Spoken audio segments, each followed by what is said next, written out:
Bismillahirrahmanirrahim.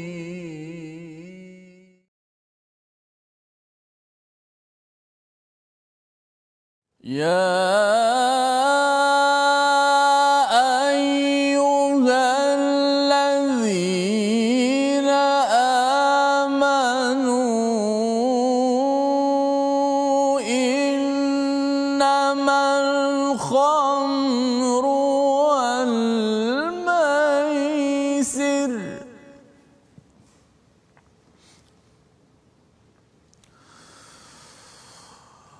إنما الخمر والميسر والأنصاب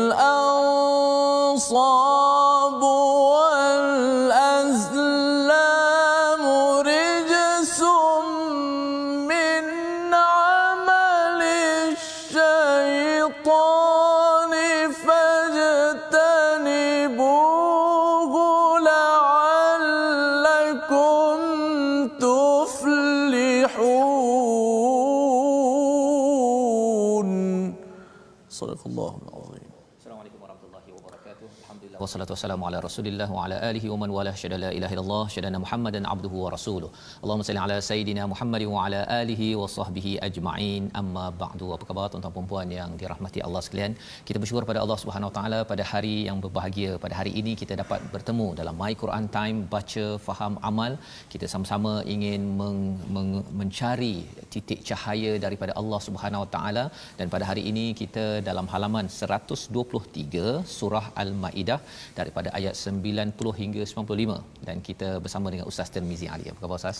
Alhamdulillah. Alhamdulillah Ustaz ya. Kita ceria hari ini bersama dengan Ustaz Tirmizi. Tuan-tuan yang berada di rumah, adik-adik yang berada di rumah, jom kita sama-sama ya, kita share di Facebook apakah yang ada pada hari ini.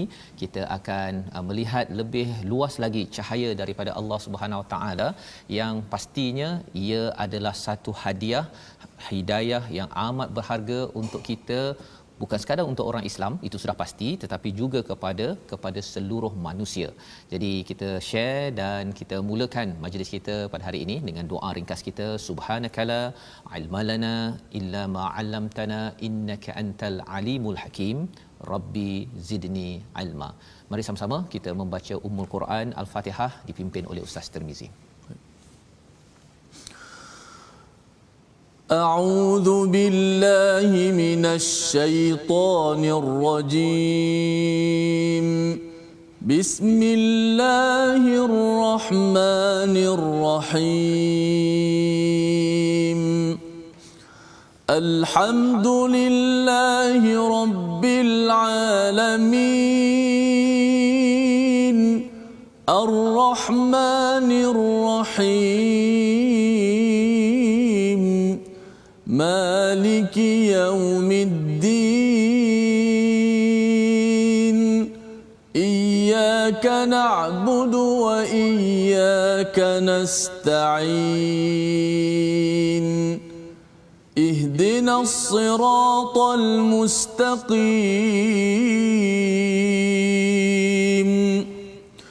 صراط الذين أنعمت عليهم غير المغضوب عليهم ولا الضالين.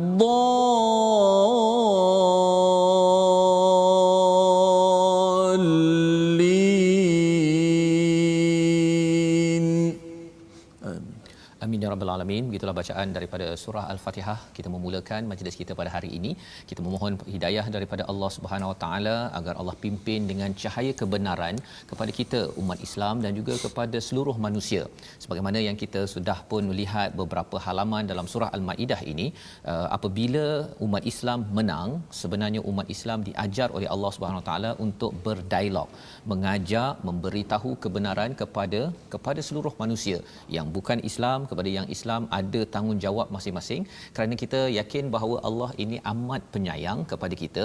Dan salah satunya pada halaman 123 ini ada panduan ya, mungkin soalan ringkas untuk tuan-tuan, apakah 4 perkara yang Allah nyatakan sebagai rijsun ataupun perbuatan keji yang perlu dijauhi, bukan sekadar kepada orang yang beragama Islam tetapi ia juga untuk orang yang bukan beragama Islam, ya, kerana ia adalah sesuatu yang memberi mudarat kepada manusia. Apakah 4 perkara tersebut? Boleh tuliskan di Facebook dan kita ingin sama-sama berkongsi dengan rakan-rakan kita. Mungkin ada yang nak berborak, bertanya kepada ahli keluarga, rakan pejabat, dan kita lihat sinopsis kita pada hari ini. Bermula daripada ayat yang ke-90 hingga 93, kita akan melihat kepada pengharaman khamar, judi, berkorban untuk berhala dan juga mengundi nasib dengan panah. Ya, itu adalah ayat 90 hingga 93, dan Allah menceritakan beberapa perkara di sebalik perkara ini. Dan kemudian dibawakan kepada topik berburu dalam keadaan ihram dan hukuman bagi orang yang berburu binatang darat. Ya, ini pada ayat 94 hingga 95.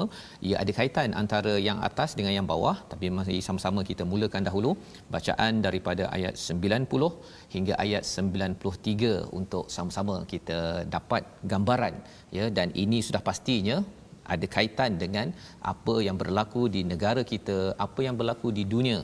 Cahaya ini kita perlukan untuk kita sama-sama faham dengan cara yang terbaik. Mari sama-sama kita mulakan ayat 90 hingga 93, Ustaz. Baik, terima kasih kepada Ustaz Fazrul. Penonton-penonton, sahabat-sahabat Al-Quran, muslimin muslimat sekalian, alhamdulillah hari ini kita membaca muka surat akan 123. Insya-Allah kita akan bacakan ayat 90 hingga 93. Besar tentang ayat ini, kita kena ambil pengajaran besar di sebalik ayat-ayat Allah Subhanahu Wa Taala, yang mana sebelum ni kalau kita baca ayat sebelum ni tentang mengharamkan yang halal. Sekarang ni apa yang halal tidak boleh kita, apa yang haram tidak boleh kita halalkan. Kalau tidak, kita akan termasuk dalam perbuatan orang-orang yang keji dan gagal dalam kehidupan kita.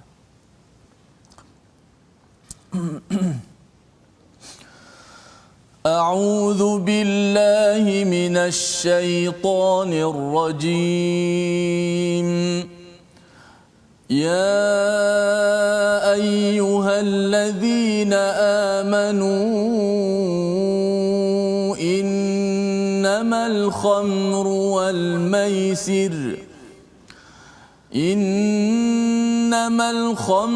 والميسر والأنصاب والأزلام رجس من عمل الشيطان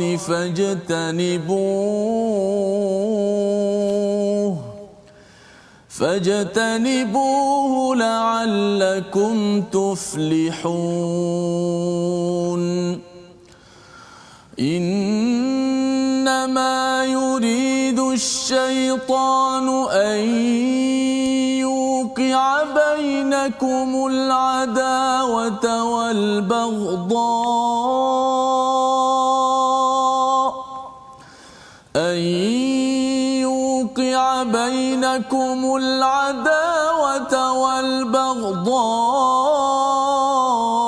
في الخمر والميسر ويصدكم عن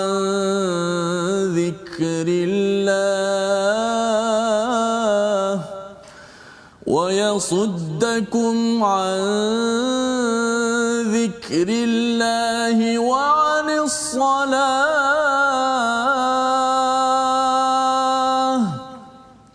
فهل أنتم منتهون وأطيعوا الله وأطيعوا الرسول واحذروا فإن توليتم فاعلموا أنما على رسولنا البلاغ المبين ليس على الذين آمنوا وعملوا الصالحات جناح فيما طعموا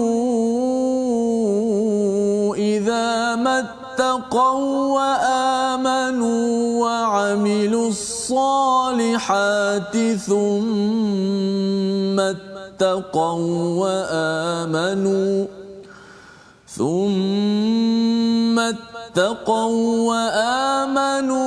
ثم اتقوا وأحسنوا والله يحب المحسنين صدق الله العظيم.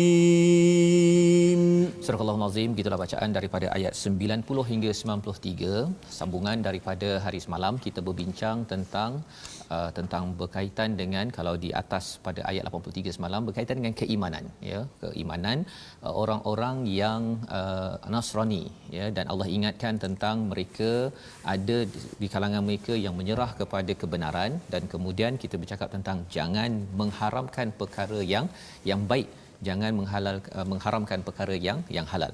Jadi pada hari ini Allah membawakan penekanan kepada 4 perkara yang diharamkan, iaitu wahai orang-orang yang beriman, sesungguhnya, ayat 90 itu 4 perkara. Yang pertama al-khamr, yang kedua al-maisir, yang ketiga al-ansab, dan yang keempat adalah al-azlam, rijsun min amali syaitan. Ini adalah perkara keji daripada amalan ataupun habit, dalam bahasa Inggerisnya tabiat syaitan. Ya, jadi rupa-rupanya syaitan memang merancang untuk manusia ini melakukan 4 perkara ini. Kerana apa? Kerana apabila kita ataupun manusia ini boleh buat perkara ini, maksudnya manusia menghalalkan perkara yang haram, maka kesannya ialah manusia itu kalau jauhi fajtanibu la'allakum tuflihun. Jika buat 4 perkara ini, maka ia menjadi seorang yang gagal. Kalau dalam sebuah keluarga ada yang buat 4 perkara ini, gagal. Kalau sebuah negeri negara, kalau buat salah satu ataupun 4 perkara ini, negara itu gagal. Jadi ini penekanan. Apakah yang pertama? Al-khamru. Al-khamru itu bermaksud sesuatu minuman yang memabukkan.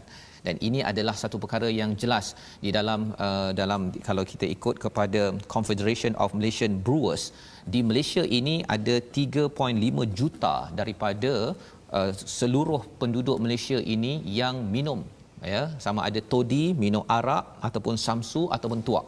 Jadi lebih kurang 10 ataupun 11%. Kita membayangkan sebenarnya setiap 10 orang ada seorang yang minum arak. Dan kesannya apa? Kesannya al-khamr itu ada kaitan dengan khamr, menutup kepada akal manusia, menyebabkan tidak dapat berfikir dengan bagus, memandu yang boleh melanggar kepada anak pak cik Chong, ataupun mungkin juga dia boleh melanggar anak pak cik Mutu, ataupun dia boleh menghentam kereta ataupun rumah Puan Aminah. Pasal apa? Pasal ia menutup. Khamr itu ada kaitan dengan khamr pada wanita. Maksudnya wanita kalau pakai tudung itu digelar sebagai khumrun. Jadi al-khamru ini adalah minuman yang menyebabkan seseorang itu hilang akalnya ataupun tertutup akalnya. Jadi itu yang pertama. Yang kedua ialah apa? Al-maisir.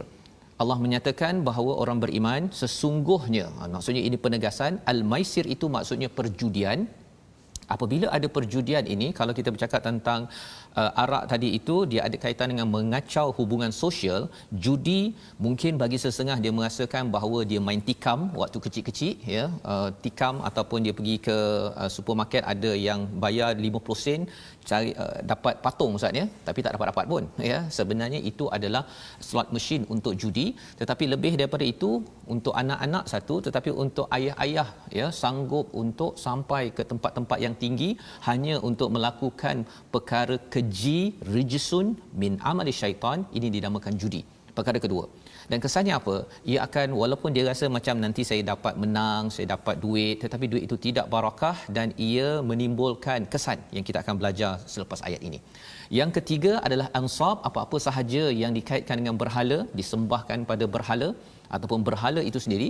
Dan yang keempat adalah azlam, mengundi nasib. Kalau zaman Nabi dahulu, jahiliah, tetapi dia ada kaitan dengan menentukan tentang nasib sendiri, maksudnya zaman sekarang ini kalau kita bercakap tentang azlam ini, mungkin dia melihat zodiak, Horoskop ya, kalau saya lahir bulan Januari, oh saya sifatnya begini, ataupun kalau saya pakai baju warna biru hari ini, nanti projek dia cuba untuk membayangkan sesuatu ke depan walaupun perkara itu tidak ada asas, malah ada yang lebih-lebih lagi, dia kata cara tulisan dan apa sebagainya ini ada kaitan dengan ada ong tak ada ong ya, ada tuah tak ada tuah, itu namanya azlam.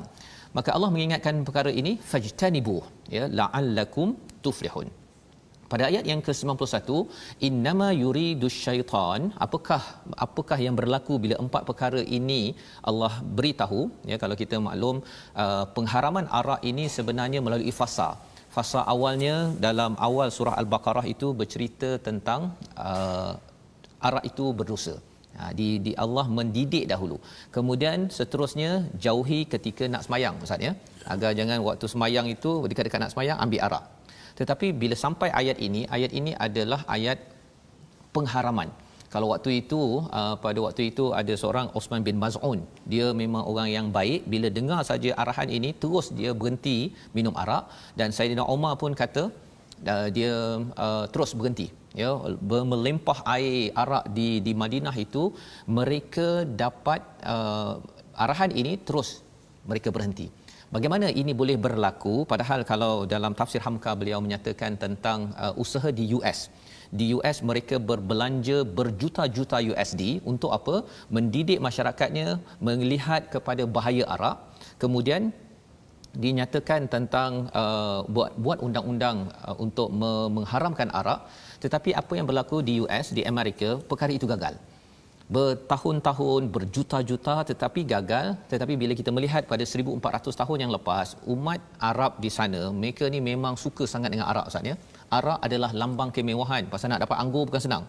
Kemudian diperamnya ataupun kurma yang diperamkan dah lama, jadi itu adalah satu komoditi, satu sumber ekonomi yang bagi tycoon pada waktu zaman jahiliah itu, mereka memang tak puas hati disebabkan perkara ini. Tetapi apa yang berlaku bila turun ayat ini, mereka okey. Tetapi zaman sekarang, Ustaz ya, kalau di US itu mereka tak suka.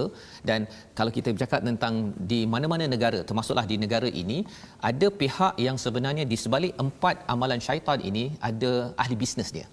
Dan ahli bisnes ini yang sebenarnya mereka tak puas hati kalau arak itu diharamkan, ataupun judi diharamkan, ataupun ansab diharamkan, ataupun azlam. Ya, pasal apa? Slot machine banyak nak diborong ya, itu adalah peluang untuk buat bisnes. Jadi apakah beza zaman Nabi berjaya, di US cuba untuk mengharamkan arak tidak berjaya? Mari kita tengok dahulu ayat yang ke-91 ini. Syaitan an yuqi'a bainakumul adawata wal baghdha fil khamr wal maisir. Sebenarnya syaitan ingin meletakkan, nak install di dalam manusia ini, di kalangan kita, dua perkara.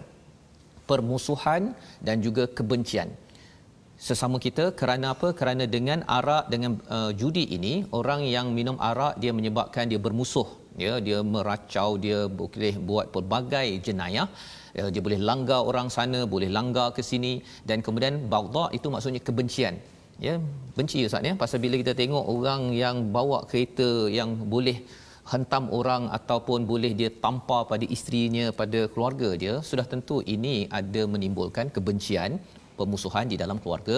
Selain daripada maisir itu, yang menang dia rasa happy lah, tetapi orang yang kalah itu ya, silap-silap dia mungkin dia nak benci kepada orang yang membuat sistem tersebut. Awal-awal dia suka kan, tetapi bila dah keluar duit dah habis. Dan apatah lagi kalau kita tengok di tempat-tempat slot machine ataupun di tempat judi ini, dia tidak ada jam dan tidak ada tingkap kan. Pasal itu cara untuk memastikan kita hilang pedoman tentang masa dan fokus kepada judi tersebut.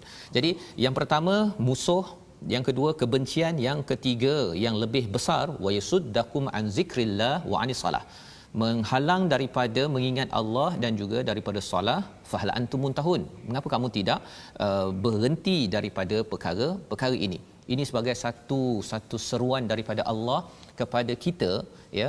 Tetapi yang menariknya, kita bandingkan tadi bila Abu A'la Maududi menganalisis mengapa di US berjuta-juta kempen tidak berjaya dengan undang-undang, malah lebih banyak lagi kilang haram yang berlaku di sana dan orang ambil arak, tetapi zaman Nabi berjaya. Salah satunya kalau kita perasan pada ayat 90 itu ada ya ayyuhallazina amanu. Perkara pertama yang penting dalam nak membuat kempen agar keburukan arak dan empat perkara ini tidak diamalkan ialah iman. Pasal apa? Pasal kata Abu A'la Al-Maududi, beliau menyatakan bahawa manusia ini kalau kita buat peraturan, biasanya kita kena tanya setuju atau tidak. Tetapi kalau orang ada iman, dia tak tanya setuju atau tidak. Dia tahu Allah cakap saja, maka dia laksanakan. Kesannya bila kita nak laksanakan undang-undang, kita tanya manusia, memang ada yang tak setuju, apatah lagi kepada ahli bisnes yang memang dia punya kilang itu besar di tepi jalan, memang dia tak akan setuju. Ya, dia akan cakap bahawa apa Ustaz? Ini peluang pekerjaan, ya, ini nanti mengganggu kepada cukai bagi negara, semua perkara itu. Tetapi kita kena ingat, negara ini perlukan keberkatan daripada Allah, bukan keberkatan daripada pembina peminum arak ataupun pembina kilang arak. Dan yang kedua, kata Abu A'la Al-Maududi, nak buat sesuatu undang-undang memerlukan kerelaan, ya, memerlukan kerelaan. Kalau tak rela, maka rakyat akan kata tak payahlah kita haramkan arak. Tetapi orang beriman, dia tidak, walaupun terpaksa, walaupun mereka ahli bisnes, mereka tahu bahawa ia adalah arahan Tuhan, that's it. Dia akan laksanakan. Dan yang ketiganya ialah pandai mana pun seseorang manusia, dia ada nafsu. Jadi bila sesama kita buat peraturan, bila rasa macam tak best Ustaznya, rasa macam rugi sikit pendapatan, dia akan kembali buat perkara yang diharamkan tersebut. Jadi ini mengingatkan kita, Allah ingatkan wa atiiullah wa atiiur rasul wahdharu. Ingatlah ataupun taatlah pada Allah dan Rasul, berjaga-jaga. Jika kamu berpaling, sesungguhnya Nabi itu adalah penyampai sahaja, iman itu adalah milik Allah. Dan ini menyebabkan Nabi terus menyampaikan, terus mendidik. Kita juga sama, kita terus menyampaikan, terus mendidik masyarakat kerana kita sayang kepada keluarga kita, negara ini. Kita tidak mahu negara ini ada anak yang terbunuh kerana dilanggar oleh pemabuk, ataupun satu keluarga itu berpecah kerana si lelaki menyentap emas ataupun duit daripada si isteri ataupun orang awam kerana ingin berjudi. Membawa kita kepada perkataan kita pada hari ini. Mari sama-sama kita perhatikan. Khamara yang maksudnya arak ada kaitan dengan menutup. Bila perkataan ini diulang sebanyak 7 kali dan maksudnya ialah khamara ini minuman yang memabukkan, yang menutup keaslian ataupun rasional akal manusia. Dan kita tidak mahu bahawa keluarga kita, negeri kita, negara kita diganggu oleh pengacau-pengacau yang ada akal tetapi diselewengkan oleh satu perkara yang dinamakan arak, yang Allah kata ini adalah rijsun, perkara keji daripada amal syaitan. Kita tidak mahu syaitan ni berada di sekitar kita. Inilah yang Allah ingatkan. Dan insya-Allah kita berehat sebentar, kita sambung kembali My Quran Time, baca faham amal insya-Allah.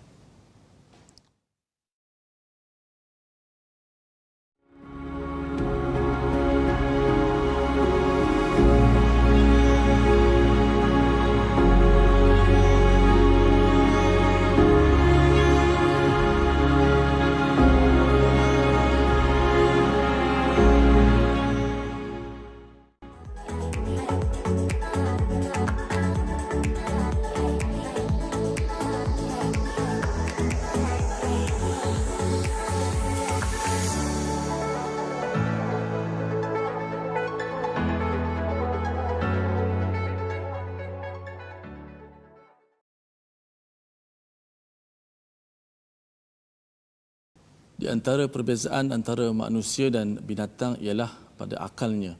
Kita dianugerahkan akal daripada Allah Subhanahu Wa Taala untuk sama-sama kita amanah untuk menjaganya. So janganlah kita menghilangkan akal kita, janganlah kita menutup akal kita dengan melakukan perkara-perkara yang keji sebagaimana yang telah disebutkan tadi. Alhamdulillah, terima kasih kepada semua yang sentiasa setia istiqamah dalam My Quran Time. Kita dah dengar pencerahan demi pencerahan yang mana arak itu bukanlah sahaja haram kepada peminumnya, tetapi banyak lagi kesalahan-kesalahan yang melibatkan arak yang perlu kita jauhi sebagaimana yang disebutkan dalam hadis Nabi sallallahu alaihi wasallam. Baik tuan-tuan, kita nak ambil sikit masa untuk tajwid. Kita dah belajar keseluruhan berkenaan dengan sifat qalqalah, pantulan huruf. Sifat qalqalah, apa itu qalqalah, apa huruf qalqalah? Ada 7 qutbu jadin, ada 5 huruf. Dan kita dah buat pembahagian qalqalah itu daripada sughra, wusta dan kubra, 3 bahagian. Okey, hari ini kita nak sebut tentang secara individu pula, secara satu huruf.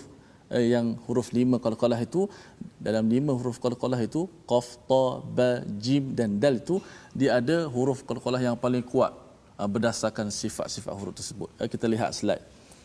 Kategori huruf qalqalah. Okey. Dalam huruf qalqalah ada 5 itu, huruf ta adalah huruf qalqalah yang paling kuat.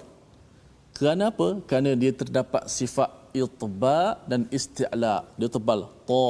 So bunyinya dia mengatasi daripada huruf-huruf yang lain lah. Al-ta, al-ta'amahum, al-ta, wala tushtita. Huruf ta. Kuat, paling kuat. Yang kedua ialah huruf qaf, pertengahan. Huruf yang pertengahan, huruf qalqalah yang kedua, yang pertengahan. Kenapa? Dia ada sifat isti'la. Qaf ada sifat isti'la tapi tidak ada itba', menyebabkan qaf huruf yang kedua terkuat dalam huruf-huruf qalqalah. Kita qaf, alqa, alqa fil buqa'ah, alqa, alqa. Itu huruf qaf.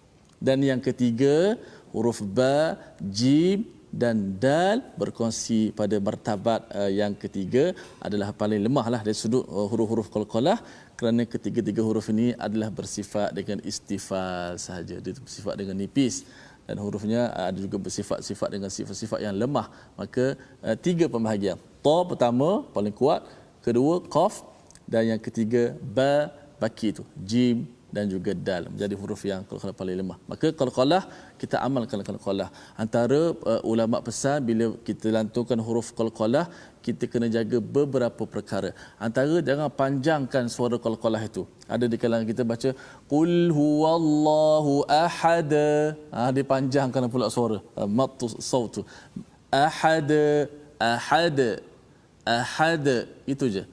Allahus samad, itu saja. Jangan as-samad, dia panjangkan, itu tak boleh. Lam yalid wa lam yulad, jangan macam tu. Lam yalid wa lam yulad, begitu saja. Dan yang kedua, kesalahan yang kita kena jaga, jangan tambah hujung tu dengan hamzah. Biasanya ketika wakaf Ustaz disebut al-haqqa, macam ada hamzah kat belakang. Sepatutnya al-haqqa, jangan al-haqqa, tambah pula ahada, ahada, dia berhentikan dengan di hamzah di hujung. Itu juga kita perlu hindarkan. Qalqalah dia bukan qalqalah yang kita buat-buat, dia semula jadi bunyi pantulan itu. Itu sikit sebanyak panduan tentang qalqalah. Moga-moga sama-sama kita dapat beramal dengan sifat ini. Baik. Alhamdulillah, terima kasih diucapkan pada Ustaz Tirmizi menyambung kita tentang qalqalah saja. Jadi rupanya qalqalah pun huruf 5 itu dia ada dia punya tahap-tahapnya juga itu pun saya baru tahu juga tu kan. Tanpa ilmu sebenarnya Ustaz, kadang-kadang kita mungkin rasa macam kita dah ikut, kita dengar daripada imam baca ke apa sebagainya, tapi kalau tak ada ilmu tu kita tak dapat bezakan. Tak dapat bezakan bahawa rupanya yang dia baca kuat itu rupanya huruf qalqalah yang tadi paling tinggi apa Ustaz, yang paling kuat ta kan. Kemudian barulah qaf, kemudian barulah ba, jim apa sebagainya. Baik, jadi kita teruskan pada hari ini pada ayat 93 yang kita sudah baca sebentar tadi bila kita melihat kepada betapa seruan Allah ini disampaikan kepada sahabat-sahabat, kepada orang beriman pada zaman Nabi.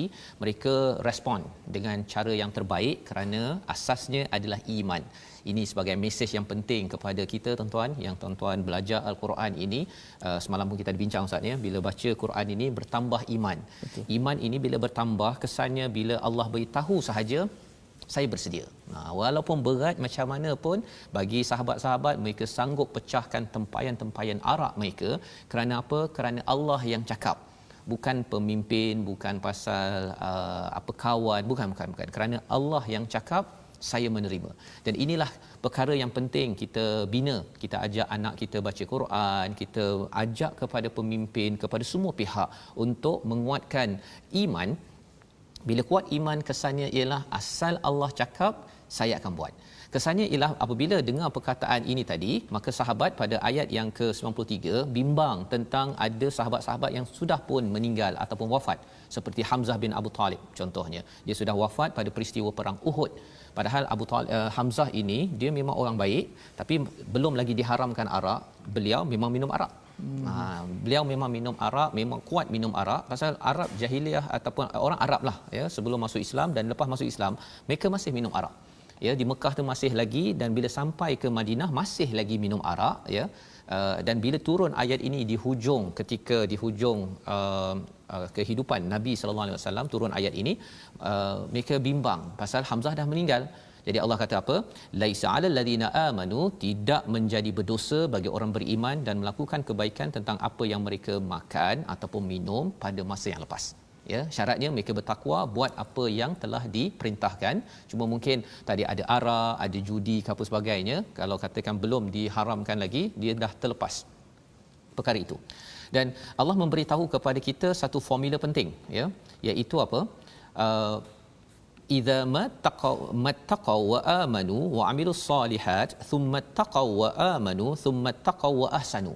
Ada 3 peringkat sebenarnya di dalam ayat ini berkaitan dengan keimanan kita, berkaitan dengan mula-mula kita ni Islam, bila kita ini beriman beramal soleh itu Islam, tapi bila kita bertakwa, ya, mula-mula kita iman, lepas tu diikuti dengan takwa. Apa maksud bezanya? Iman ni kita percaya, kita baca ayat Al-Quran ni kita percaya, tapi lepas ini kita bertakwa dengan bila kita tengok kedai yang ada jual arak, kita dah rasa tak sedap. Ya, kalau boleh kita beritahu pada adik yang jual arak tersebut, walaupun orang Islam, kedainya jual arak, kita cakap pada adik kalau ada peluang, adik berhentilah kerja daripada sini kan, pasal ada arak. Kan, kalau tuan-tuan bercakap dengan bosnya pula, boleh tak kawasan sini kita tak nak arak dalam kedai kan? Pasal apa? Pasal ini adalah rijsun min amali syaitan. Kita nak selamatkan masyarakat ini daripada kekejian amalan syaitan. Maka kalau kita buat begitu, itu ittaqau, maksudnya kita bertakwa. Kesannya apa? Allah akan tambahkan lagi kita menjadi orang yang beriman yang lebih kuat. Kemudian thumma taqau wa ahsanu. Mula-mula Islam, kemudian kita menjadi orang yang betul-betul beriman, dan akhir sekali ataupun yang paling tinggi adalah orang yang ihsan, orang yang buat terbaik. Jadi bila kita ambil tindakan, kita dapat satu maklumat daripada Al-Quran, kita baca dalam My Quran Time, kita buat sikit-sikit ya, kita ingatkan, kita tulis sedikit, kita amalkan, maka akhirnya membawa kepada wa ahsanu wallahu yuhibbul muhsinin. Allah suka kepada orang yang muhsin. Gelaran ini diberikan kepada siapa? Salah satunya dalam surah 12 Ustaz, Nabi Yusuf. Betul. Ya, Nabi Yusuf dapat gelaran ini kerana apa? Kerana beliau ini adalah orang yang beriman dan bertakwa. Saya yakin tuan-tuan, kita semua nak berjumpa dengan Nabi Yusuf, Nabi Muhammad sallallahu alaihi wasallam.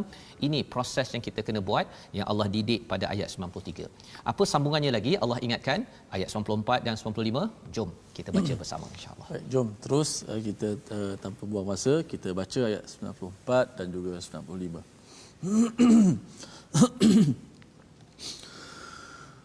أعوذ بالله من الشيطان الرجيم يا أيها الذين آمنوا ليبلونكم الله بشيء من الصيد ليبلونكم الله بشيء من الصيد تناله أيديكم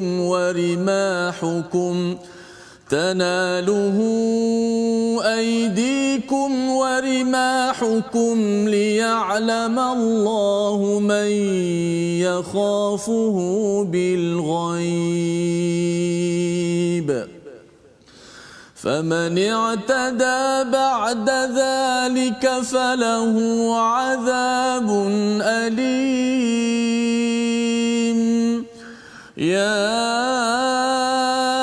أيها الذين آمنوا لا تقتلوا الصيد وأنتم حرم ومن قتله منكم متعمدا فجزاء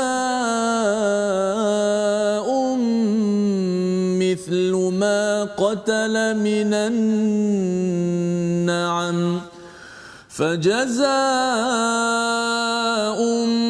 مثل ما قتل من النعم يحكم به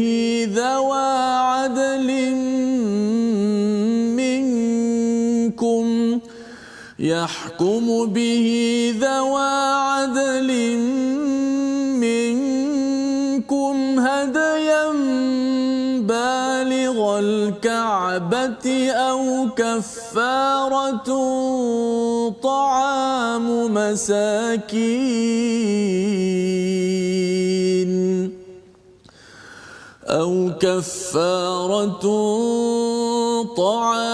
مساكين أو عدل ذلك صياما ليذوق وبال أمره عفى الله عما سلف ومن عاد فينتقم الله منه والله عزيز ذو انتقام. صدق الله. Surah Al-Azim, ini adalah daripada ayat 94-95. Amat menarik kita melihat pada halaman 123 ini Ustaz, ada 3 kali ya ayyuhallazina amanu, ya, wahai orang-orang yang beriman, pada ayat 90, ayat 94 dan ayat yang ke-95. Ya, jadi nak menceritakan bahawa sebenarnya iman ini amat penting dalam sebuah negara, ya. Kita lihat sebentar tadi, bila orang-orang diajak kepada iman, ya, kesannya apa? Kesannya ialah dia akan membina keharmonian sosial, keharmonian masyarakat, negeri, negara. Itu yang kita dah belajar. Kali ini bukan sekadar negara Ustaz, ya, bukan sekadar benda manusia, pada binatang pun jadi aman damai, ya. Mari kita tengok ayat 94. Wahai orang-orang yang beriman, Allah pasti akan mengujimu dengan haiwan buruan yang dengan mudah kamu peroleh melalui tangan dan lembingmu, agar Allah mengetahui siapa yang takut kepadanya meskipun dia tidak melihatnya. Barang siapa melampaui batas setelah itu, maka dia akan mendapat azab yang pedih. Jadi di dalam ayat ini sebenarnya asbabun nuzul, ketika sahabat daripada Madinah pergi ke Mekah, balik kampunglah Ustaz, ya, peristiwa nak kerjakan umrah dan haj, tapi ditahan. Berlakulah mereka ditahan di Hudaibiyah, masih pakai ihram lagi. Jadi pada waktu ini, apakah seruan untuk mereka? Mereka diuji, iaitu jangan mereka ini memburu binatang. Dah lapar ni Ustaz, ya, dah kena tahan. Nabi nak negotiate, nak berunding untuk sama ada nak masuk ke, nak patah balik ke. Berlakulah perjanjian Hudaibiyah. Jadi sahabat menunggu.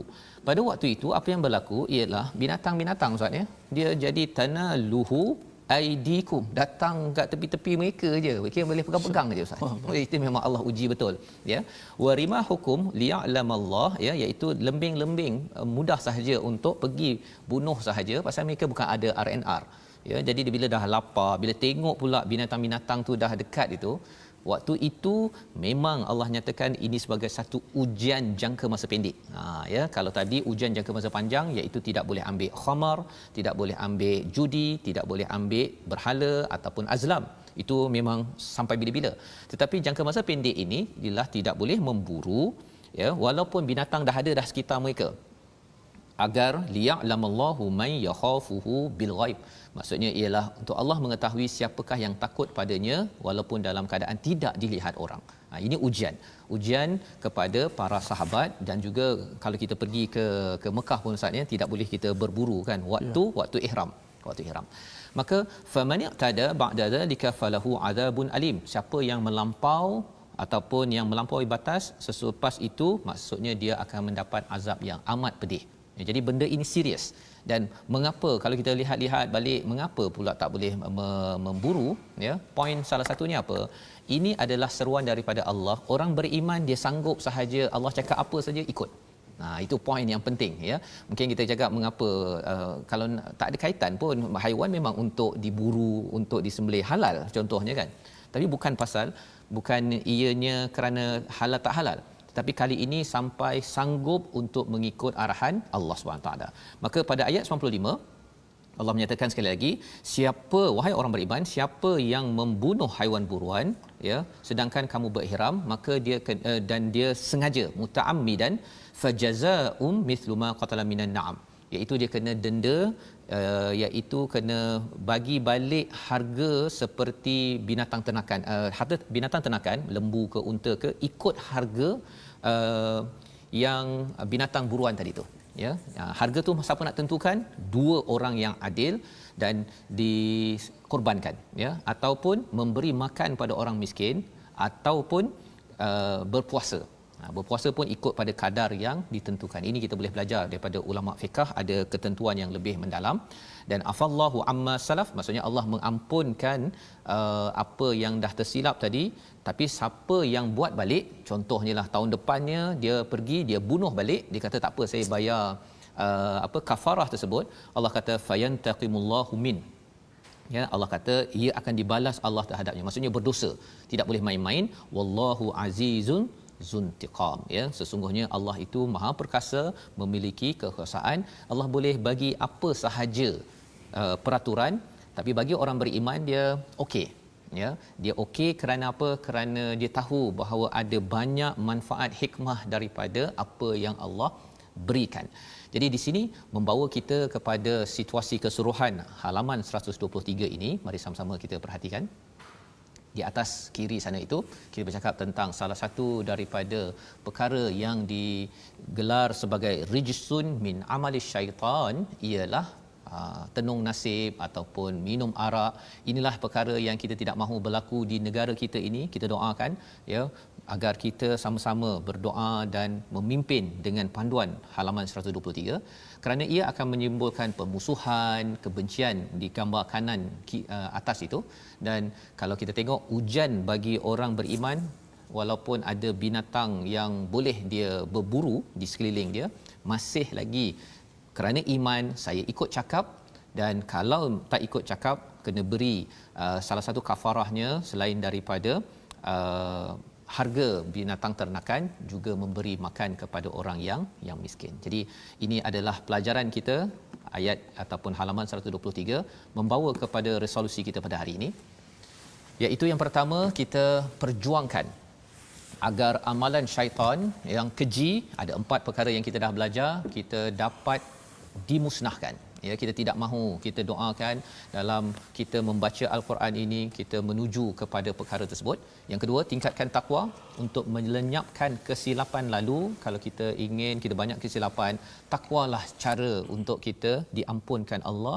Dan yang ketiganya, sedia menerima perintah untuk jangka masa pendek, itu yang disampaikan pada ayat 94, dan jangka masa panjang sebagaimana disampaikan pada ayat 90. Kerana apa? Kerana kita dididik dengan iman daripada al-Quran, daripada tauhid kepada Allah Subhanahu Wa Taala. Jadi kita sama-sama kita berdoa, kita ingin bina negara, negeri, keluarga kita dengan iman, agar iman ini mensejahterakan, mengamankan seluruhnya. Silakan Ustaz. Bismillahirrahmanirrahim. Alhamdulillahi Rabbil Alamin. Wassalatu wassalamu ala ashrafil anbiya'i wal mursalin. وعلى آله وصحبه أجمعين. اللهم إنا نسألك فعل الخيرات وترك المنكرات وحب المساكين. Ya Allah, ya Tuhan kami, kurnialah kekuatan kepada kami untuk sentiasa melakukan kebaikan, ya Allah. Ya Allah, berikan kekuatan kepada kami dosa-dosa kami yang lalu, ya Allah, anak-anak kami dan zuriat keturunan kami, ya Allah. Kami tahu, ya Allah, tidak ada siapa yang boleh mengampunkan kami, ya Allah, kecuali-Mu, ya Allah. Ya Allah, ampunkanlah dosa-dosa kami ini, ya Allah. Amin ya rabbal alamin. Amin ya rabbal alamin. Moga Allah mengampunkan kita sama-sama menghasilkan program kesedaran, ya, seperti wacana al-Quran, kita TikTok dan pelbagai program lain yang tujuannya adalah untuk kita sama-sama mendoakan ataupun mendidik masyarakat dengan iman. Dan bila iman ada dalam keluarga, dalam negeri negara ini, tuan-tuan, kita akan mengecap pelbagai lagi keberkatan barakah untuk negeri, untuk negara ini. Kita Bertemu lagi pada jam 5, pada jam 10 malam, jam 6 pagi. Rancangan ini dibawakan oleh Mufas yang mendoakan tuan-tuan kita bina iman agar negeri negara ini aman daripada rijsun min amali syaitan. Bertemu lagi My Quran Time, baca faham amal insya-Allah.